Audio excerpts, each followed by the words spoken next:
Holiday na naman at as usual, nandito na naman ako sa aking meet-up sa Central. At eto nga, pinasunod ko nga yung pamangkin ko.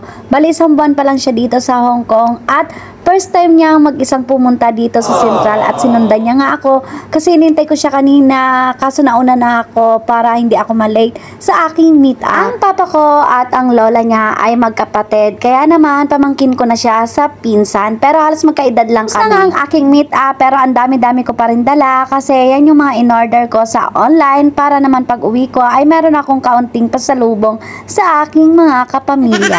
Para pala yan sa aking mga pamangkin at hindi na nga ako bibili ng marami kasi wala naman akong pambili na. Inikot ko nga dito sa Central ang pamangkin ko kahit na meron akong bit-bit niyan ay carry lang at sanay naman na ako sa ganyan kasi every Sunday ay dala-dala ko ay dalawa pa niya. Sobrang dami nga ng tao dito sa Central ngayon at every Sunday nga na nandito ako ay eto na ata yung pinaka-nakita kong sobrang dami ng tao. At nawalan pa nga ako ng signal sa pakikipag-meet up ko ay hindi ko na nakontak yung iba kong mga nandito na nga kami sa Exit F at dito na nga rin kami dadaan pauwi sa amin sa Yunlongs kung saan kami nakatira pareho. Magkalapit lang ang trabaho niya sa trabaho ko. At isang agency lang din naman ang agency namin diyan sa Pinas pero magkaibang agency namin dito sa Hong Kong. At eto na nga dito rin sa Exit F ay napakarami din tao at ganito nga ang sitwasyon dito tuwing linggo. May mga kapwa seller nga din ako dito na umorder sa akin kaya naman dinaanan ko na rin bago kami tuluyang makauwi.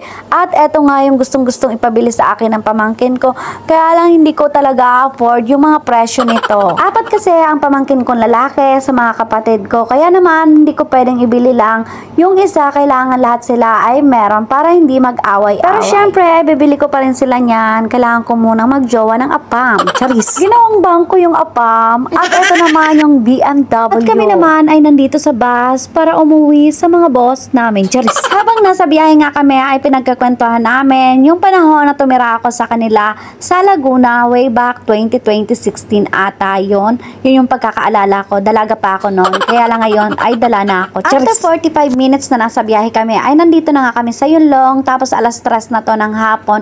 Kaya naman dito na kami nag-lunch sa KFC. At sabi ko nga sa kanya ay ipagdala niya ako ng Philippine money para naman pag uwi ko ay meron na akong hawak na Philippine money. At ito na yung ibibigay ko sa mga inaanak ko. Marami kasi akong anak sa labas. Tama na yung 50, mabait naman ang ina. Parehas nga kaming pupunta ng pamangkin ko sa agency. Siya naman ay magbabayad at ako naman ay may lakad sa agency. Kaya lang ayoko na magbitbit ng ganitong stripe bag. Kaya naman idinaan ko na siya dito sa Philippine shop para ipa-storage. Para hindi na rin ako magdadala sa boarding house. At dito nga ay bumili na ako ng mga sabon pati yung mga laruan ng pamangkin ko. Napakabait ko talagang tao. Charis. Kung ikaw na lang bumubuhat sa bangko mo kasi walang ibang bubuhat sa'yo. Nagtataka nga yung pamangkin ko kung paano ko ba daw ba napapagkasya yung oras ko sa linggo na nagmi-meet up pa ako tapos nag-charge pa ako tapos ito may mga ibang lakad pa ako. Sabi ko na lang, watch and learn. Charis. At bago pa kami tuluyang makapunta sa agency ay eto na ipapadala na namin ang kayamanan namin sa Pinas. At niloloko ko nga yung pamangkin ko na unang sweldo, goodbye agad. Okay lang yan, bebe. Hindi ka naman nag-iisa at nung ako naman ay ganun din ang ginawa ko. Tagal binalago na po. Yan. Shout out, be, sa vlog ko, be. Hello. Angis Laguna, Charis. Wawa naman yung natira per sound mo. Tapos yan na lang. 20-20 na lang natira. Kanina 5-0-0 pa to. Oo, isang buwan pa lang siya. Unang sweldo. Goodbye agad. Babay na. Gagandang. Isa nga, tawa kami ng tawa dito sa pagpapadala namin ng pera. At syempre, dahil may natira pang tig-20, ay ibibili na namin ng tag-9.